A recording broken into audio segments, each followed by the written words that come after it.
Hello and welcome once again. Suspense account in Indian railways.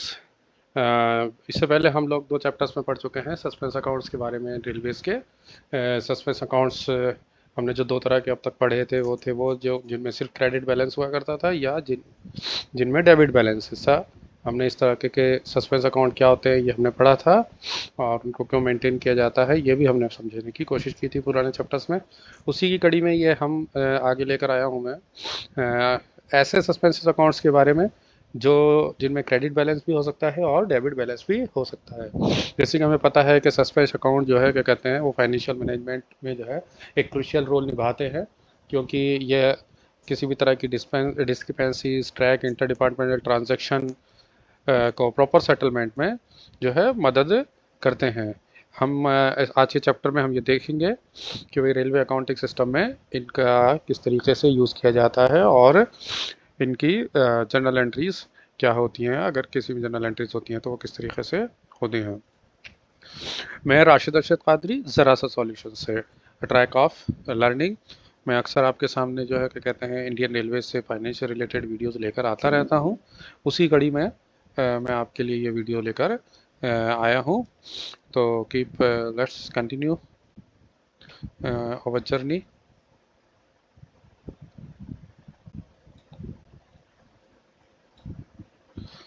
Stock adjustment account. First we are going to talk about the stock adjustment account. Store side में होता है। इसका जो है क्या कहते हैं ये एक्चुअली कैपिटल सेगमेंट में आता है, इसलिए मेजर हेड इसका 7180 यानी प्लान 871 के अंतर्गत आता है। इसका नेचर एंड पर्पस क्या होता है ये समझते हैं हम। स्टॉक एडजस्टमेंट अकाउंट का जो नेचर है वो ये है कि इसमें इधर क्रेडिट बैलेंस हो सकता है और इधर डेबिट बैलेंस भी हो सकता है। इसका प्राइमरी जो पर्पज़ है वो एडजस्ट करना है स्टॉक बैलेंसेस को, जो विभिन्न रीज़नों की वजह से स्टॉक बैलेंसेस में जो डिस्क्रिपेंसीज आ जाती हैं उनको जो है क्या कहते हैं इसके थ्रू एडजस्ट किया जाता है। ये डिफरेंसेस किस वजह से आते हैं, वो डिफरेंसेस मेनली 3 वजह से आते हैं। Difference in stock for short period, stock verification की वजह से हो सकता है कि स्टॉक वेरिफिकेशन हुआ और उसकी वजह से कुछ भी स्टॉक ऐसा हो जो कम पाया जाता है। तो 7181 difference between ledger balance and ground balance detected during stock verification. Stock verification के दौरान ये डिफरेंसेस देखा गया। तो ये है। सेकंड इसमें आता है कि डिफरेंस डिपार्टमेंट स्टॉक वेरिफिकेशन जो होता है डिपार्टमेंटल, उसके दौरान कोई इस तरीके से स्टॉक में कोई अंतर पाया जाता है। सेकंड आता है डिफरेंस इन प्राइस और rates. Difference arise from revaluation due to market fluctuations की वजह से अगर हमारे पास जो स्टॉक है उसका रिवेल्यूशन अगर किया जाता है और रिवेल्यूशन की वजह से उसकी कॉस्ट कम या ज़्यादा होती है तो वो जो है क्या कहते हैं प्राइस या रेट्स में, तो उसकी वजह से भी ये डिफरेंसेस आ सकते हैं। Market fluctuation of shop manufactured item, जो वर्कशॉप में बनते हैं आइटम्स, अगर वो कोई आइटम आते हैं तो उनके फ्लक्चुएशन की रेट में अंतर की वजह से भी ऐसा हो सकता है। इसके अलावा अन्य कई रीज़न भी हो सकते हैं, जैसे बुक वैल्यू और सेल्स के थ्रू जो वैल्यू आई उसमें दोनों में डिफरेंस होने की वजह से, कि बुक में तो कोई अमाउंट 1000 रुपये का पड़ा था लेकिन वो बिका तो 980 रुपये का बिका, तो ये 20 रुपये का एडजस्टमेंट ये है इस टाइप से। रिक्लासिफिकेशन के कोई न्यू आइटम जो था क्या कहते हैं वो एज ए स्क्रैप ट्रीट कर दिया गया, क्योंकि रिक्लासिफिकेशन की वजह से क्या उसका यूज़ नहीं रहा, कोई आइटम स्टॉक में था तो रीज़न हो सकता है। टूटने की वजह से, लीकेज की वजह से, इधर उधर ट्रांजिट के दौरान भी जो है क्या कहते हैं नुकसान हो सकता है या स्टॉक में ख़राब हो सकता है। राउंडिंग ऑफ एडजस्टमेंट को राउंडिंग ऑफ करने की वजह से भी ये अंतर आ सकते हैं। कोई एनिमी एक्शंस की वजह से भी हो सकता है। मिसलेनियस आइटम्स हो सकते हैं, book store sheet, book transfer etcetera की वजह से कोई प्रॉब्लम आती है, अगर कोई डिफरेंसेस आते हैं तो। Value entered in books via depot stock sheet pending receipt of vouchers, इस टाइप के भी वाउचर्स के रिलेटेड अगर कोई होता है तो उससे रिलेटेड भी कोई डिफरेंसेस अगर आते हैं तो वो स्टॉक एडजस्टमेंट अकाउंट के थ्रू एडजस्ट किए जाते हैं। रिजर्व बैंक सस्पेंस फिर आता है सेकंड। इसका नेचर और पर्पस भी जैसे मैंने बताया कि इसका नेचर वही है, क्रेडिट और डेबिट बैलेंसेस इसमें हो सकते हैं। कभी क्रेडिट हो सकते हैं, कभी डेबिट बैलेंस हो सकते हैं। इसका प्राइमरी जो पर्पस होता है वो जितने भी इनवर्ड ट्रांजैक्शन होते हैं दूसरे पेड अकाउंट ऑफिसर्स यानी एग्जांपल डिफेंस और पोस्ट, उनके थ्रू जो इनवर्ट ट्रांजैक्शन होते हैं उनके ऊपर नज़र रखने के लिए किया जाता है। ये बेसिकली हेडक्वार्टर में मेंटेन किया जाता है, हेडक्वार्टर सेक्शन में रेलवे के मेंटेन किया जाता है। जैसे ही कोई हमें एडवाइस या डेबिट पीओ से प्राप्त होता है तो हम कंसर्न डिमांड को डेबिट कर देते हैं और रिजर्व बैंक सस्पेंस को हम क्रेडिट कर देते हैं। जब क्लियरेंस मेमो हमें मिल जाता है आरबीआई से तो रिजर्व बैंक सस्पेंस को डेबिट करके डिपॉजिट विद आरबीआई को क्रेडिट कर देता है, यानी रेलवे के लेखा खाते में पैसा आ जाता है जो डिपॉजिट विद आरबीआई जो रेलवे का अकाउंट है। इंपॉर्टेंट नोट के तौर पर अगर इसमें देखना चाहें तो फाइनेंशियल ईयर के एंड में जो है क्या आते हैं आरबीएस के बैलेंस जो है वो नील होने ही चाहिए। यदि कोई क्रेडिट बैलेंस है तो उसको डिपॉजिट मिसलेनियस को ट्रांसफर करके नील कर दिया जाए, और अगर कोई डेबिट बैलेंस है तो उसको मिसलेनियस एडवांस रेवेन्यू को ट्रांसफर करके इसको नलीफाई कर दिया जाना चाहिए। डिपॉजिट विद आरबीआई, इसका मेजर हेड है 8675। जैसे मैंने अभी इसे आरबीएस में पढ़ा कि इसका फाइनल जो ट्रांजैक्शंस होते हैं हमारे जितने भी पैसों के लेन देन के जिसमें पैसा रेलवे के खाते में जमा हो जाता है या रेलवे के खाते के निकल से खर्च होता है, तो सारे के सारों में डिपॉजिट आरबीआई का यूज़ होता है। Deposit RBI can be have either credit balance और डेबिट बैलेंस हो सकता है क्योंकि आरबीआई के पास होता है ये। This account record clearance memos from RBI, जो भी क्लियरेंस मेमो में प्राप्त होते हैं उसके आधार पर। ट्रांजैक्शन इनिशिएटेड बाय एफएनसीओस, clearance for inter government transaction हो सकते हैं। इसके अलावा settlement of cheques and bills, RIB via PSB public sector में, रेमिटेंस टू बैंक हमने पढ़ा था, उसके अलावा वो पीएसबी के थ्रू।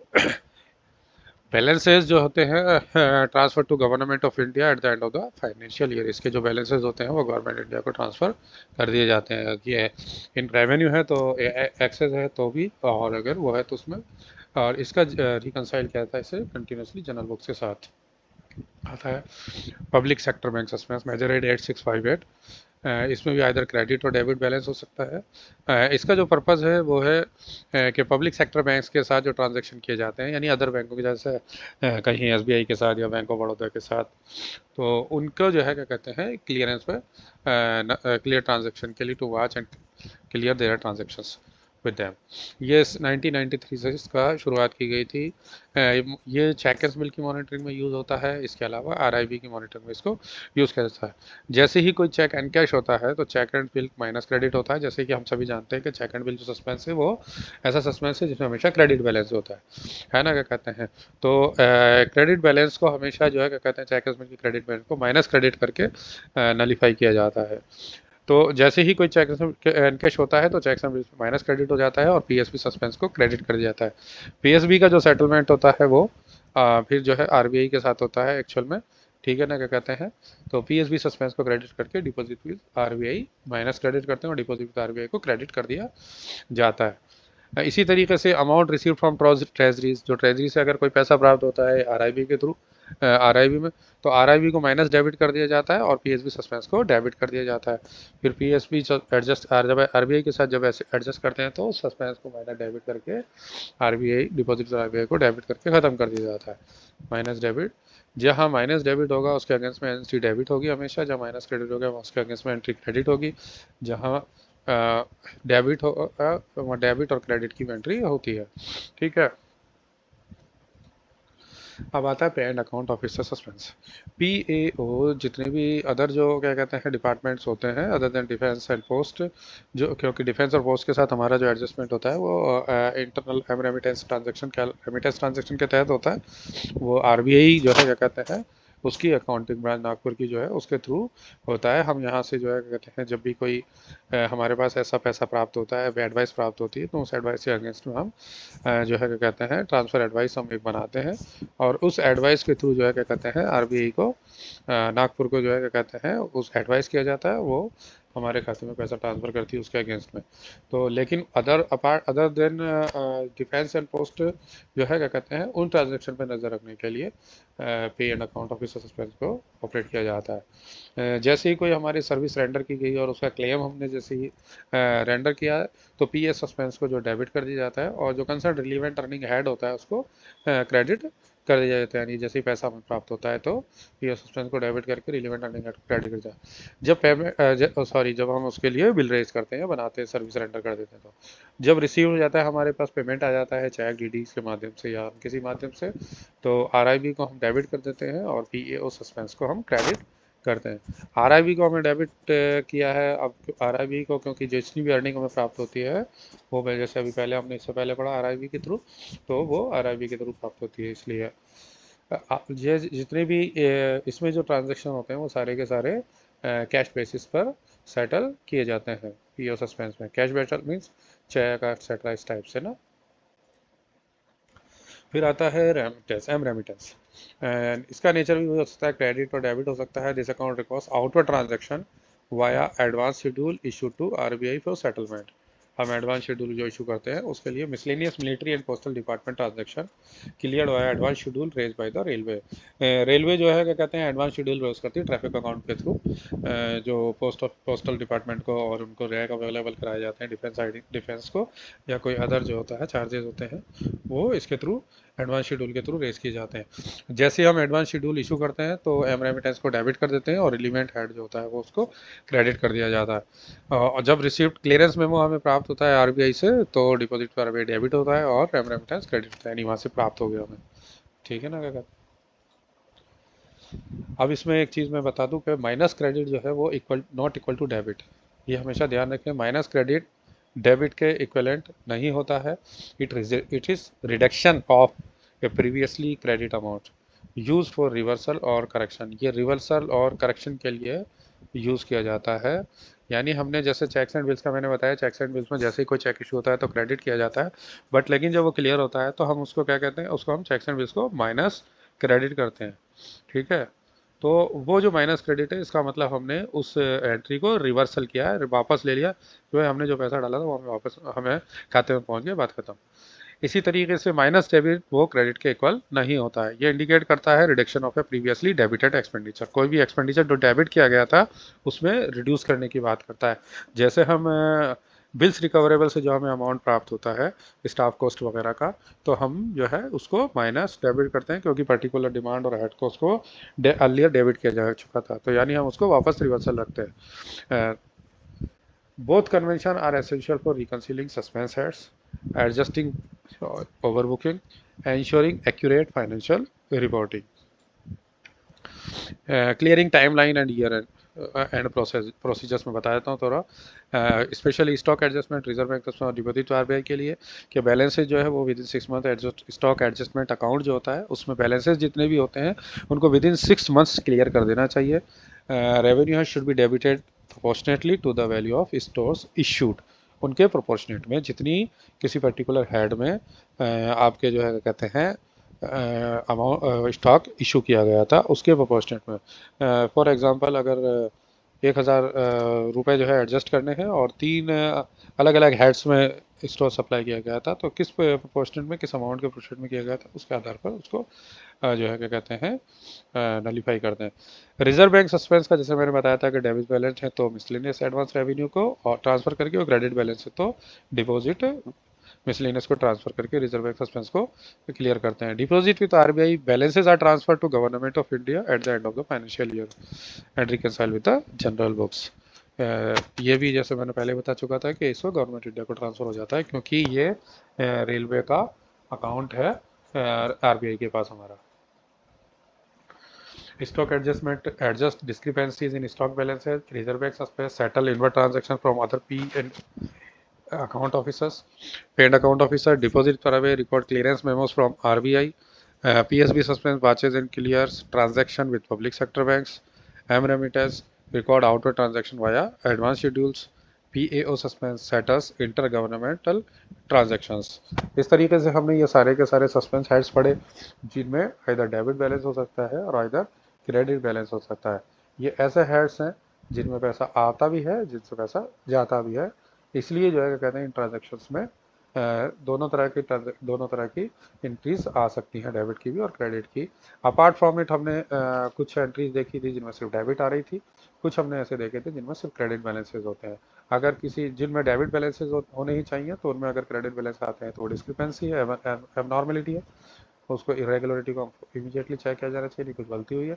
इसी तरीके से अगर जहाँ क्रेडिट होना चाहिए वहाँ अगर डेबिट आ जाता है तो वहाँ भी इसी तरीके से चेक किया जाना चाहिए और उसको एनोमलीज मानना चाहिए, इरेगुलरिटीज माननी चाहिए, क्योंकि इरेगुलर बैलेंसेस जो होता है सस्पेंस अकाउंट में, इसीलिए सस्पेंस हाफ ईयरली जो है कहते हैं इसका हाँ, हमेशा रिकन्सिलिएशन किया जाता है और हाफ ईयरली जो है क्या कहते हैं इनकी रिपोर्ट्स बनाई जाती हैं जो एफएनसीएस के द्वारा को सबमिट की जाती हैं, ताकि इन हेड्स के ऊपर नज़र रखी जा सके और इनका क्लियरेंस टाइमली किया जा सके, इनको क्लियर किया जा सके टाइमली। आई होप के सस्पेंस अकाउंट से समझ में आए होंगे। एक किसी ने क्वेश्चन किया था मेरे से कि जो है क्या कहते हैं ये कौन से सस्पेंसेस अकाउंट्स हैं जिनमें क्रेडिट और माइनस क्रेडिट होते हैं, और कौन से ऐसे अकाउंट्स हैं जिनमें डेबिट या क्रेडिट होते हैं। मतलब तो इसको मैं एक थोड़ा सा समझाने की कोशिश करें कि वाई माइनस क्रेडिट और वाई माइनस डेबिट या एट्सेट्रा, ऐसे सभी एडजस्टमेंट जिसमें आउटर साइड, ऐसे सभी सस्पेंस है जिनमें आउटसाइडर पार्टीज इन्वॉल्व है, आउटसाइड पार्टीज इन्वॉल्व हैं, यानी जिनको या तो आउटसाइड पार्टीज को पैसा दिया जाना है या आउटसाइड पार्टी से पैसा लिया जाना है। अगर ऐसे सस्पेंस अकाउंट्स हैं तो उन सभी में जैसे हमने जो है क्या कहते हैं डिपॉजिट में मिसलिनियस देखे, डिपॉजिट है ना क्या कहते हैं मिसलिनियस एडवांस रेवेन्यू देखा, मिसलिनियस एडवांस कैपिटल देखा, इसी की तरीके से हमने जो है क्या कहते हैं डिपॉजिट एक्सपेंडिचर देखे या डिपॉजिट पेंशन देखे या डिपॉजिट एस्टैब्लिशमेंट होता है, इस जिनमें क्योंकि आउटसाइड पार्टी इन्वॉल्व होती हैं, ऐसे सभी सस्पेंसेस हमेशा डेबिट या क्रेडिट होते हैं। आइदर उनमें डेबिट या क्रेडिट होता है, उनमें माइनस डेबिट माइनस क्रेडिट नहीं होते हैं। लेकिन जो इंटरनली एडजस्टमेंट के लिए जो सस्पेंस हेड यूज़ किए जाते हैं सिर्फ इंटरनल ट्रांजेक्शंस को पे नज़र रखने के लिए या उनको वॉच करने के लिए या इंटरनल ट्रांजेक्शन को एडजस्ट करने के लिए, तो वहाँ पर हमेशा जो ट्रांजेक्शन होते हैं वो माइनस के तौर पर होते हैं, डेबिट का माइनस डेबिट या क्रेडिट का माइनस क्रेडिट। फॉर एग्जांपल जैसे हमने बिल्स रिकवरेबल से प्राप्त खर्च पैसे को देखा कि वो जो है क्या कहते हैं अपनी कंसर्ट डिमांड से माइनस डेबिट होता है, क्योंकि अर्लियर दैट वाज डेबिट किया गया था। मैं इसकी वो बताता हूँ क्या एक्चुअल में अगर उसको क्रेडिट कर देंगे तो क्या होगा। फॉर एग्जांपल मैंने डिमांड नंबर 9 से एलसी गेट पे कोई खर्चा किया था, जो एलसी गेट स्टेट गवर्नमेंट के अंडर में आता है, तो वहाँ की एक स्टाफ कॉस्ट थी, स्टाफ कॉस्ट का मैंने बिल रेज किया और स्टेट गवर्नमेंट ने मेरे को पैसा दिया। तो नेचुरली बात है कि मैं स्टाफ मेरा लगाता हूँ, तो उसको जो सैलरी में पे करता हूँ वो सैलरी ऑलरेडी मैं डिमांड नंबर 9 से ही पे करता हूँ। जब मैं डिमांड नंबर 9 से उसकी सैलरी को पे कर रहा हूँ, डिमांड नंबर 9 से अगर मैं उसकी सैलरी को पे कर रहा हूँ, तो नेचुरली बात है कि मैं एक बार तो डेबिट कर ही चुका हूँ। अगर मैं अब उसको क्रेडिट कर दूंगा, अब उस पैसा जो मेरे को प्राप्त हुआ है स्टेट गवर्नमेंट की तरफ से या पर्टिकुलर पार्टी की तरफ से, उस पर्टिकुलर एलसी के लिए अगर मुझे कोई पैसा प्राप्त हुआ है, तो मैं अगर उसको क्रेडिट कर देता हूँ, तो ये क्रेडिट ये बताएगा कि मेरे बजट में पैसा बढ़ गया है, बजट में पैसा आया है। जबकि बजट में मेरे को बजट तो कहीं से मिला नहीं है, बजट तो मेरे को शुरुआत में मिल गया था। तो ये बजट नहीं मिला है बल्कि मेरा खर्चा कम हुआ है कि मैंने किसी और के लिए खर्चा किया था, उसने मेरा पैसा चुका दिया है, तो इसलिए वहाँ पर माइनस डेबिट किया जाना चाहिए। अगर इसको क्रेडिट करेंगे तो बेसिकली डिमांड में से कम होता हुआ दिखाई दे जाएगा पैसा तो, क्योंकि लेकिन अगर ओवरऑल हम देखेंगे तो पता चलेगा कि उस पर्टिकुलर डिमांड के अगेंस्ट में अगर जो हमारे पास पैसा आया था, सपोज कीजिए कि उस पर्टिकुलर डिमांड में 1 करोड़ रुपया आया था और किसी ने 10 लाख रुपये और जमा करा दिए इस टाइप से, तो वो पता चलेगा कि उसमें क्रेडिट दिखाएगा 1 करोड़ 10 लाख। जबकि जो है क्या कहते हैं 10 लाख बजट के तौर पर तो 1 करोड़ आया था हमारे ग्रांट के तौर पर, तो ये 10 लाख है, ये हमें उसमें क्रेडिट नहीं लेना होता है बल्कि हमें माइनस डेबिट करना होता है। तो इसीलिए जहाँ पर माइनस डेबिट की ज़रूरत है माइनस डेबिट करेंगे, जहाँ माइनस क्रेडिट की ज़रूरत है यानी किसी भी ट्रांजैक्शन को रिवर्सल की अगर ज़रूरत है तो उसके अकॉर्डिंगली हम काम करेंगे, उसको ही देखेंगे। आई होप कि ये कंसेप्ट भी थोड़ा सा माइनस डेबिट और क्रेडिट का कंसेप्ट भी समझ में आया होगा, कि जहाँ पर जो है क्या कहते हैं आउटसाइडर पार्टीज इन्वॉल्व नहीं होती जिन सस्पेंस हेड्स में, उन्हीं सस्पेंस हेड्स में जो है क्या कहते हैं जो सिर्फ इसलिए कि इंटरनल एडजस्टमेंट के लिए बनाए गए हैं, उनमें माइनस डेबिट और माइनस क्रेडिट्स होते हैं। बाकी आउटसाइडर पार्टीज जहाँ पर इन्वॉल्व है वहाँ से भी जाएगा डेबिट और क्रेडिट अमाउंट होता है, ये ध्यान रखें। आई होप सस्पेंस अकाउंट्स आपको क्लियर हुए होंगे तीनों तरह के, है ना। आप के जो कमेंट्स हैं या आपके जो सजेशंस हैं वो मेरे लिए वैल्यूएबल है। अगर आपने मेरे चैनल को अभी तक सब्सक्राइब नहीं किया है तो कृपया सब्सक्राइब कर लें। ZARA SS ज़रा सा सॉल्यूशन, इसी टाइप की वीडियोस आप लगातार देखते रहेंगे और रेलवे अकाउंटिंग को और अच्छे से समझने की कोशिश की जा सकेगी। इसके अगर आपने मेरे वीडियोस को अगर सब्सक्राइब नहीं किया है तो सब्सक्राइब करें, मेरे चैनल को फॉलो करें और अपने कमेंट्स और अपने सजेशंस मेरे को ज़रूर दें, ताकि मैं अपनी वीडियोस को और बेहतर कर सकूं। आपने मेरी वीडियो को देखा, थैंक यू सो मच।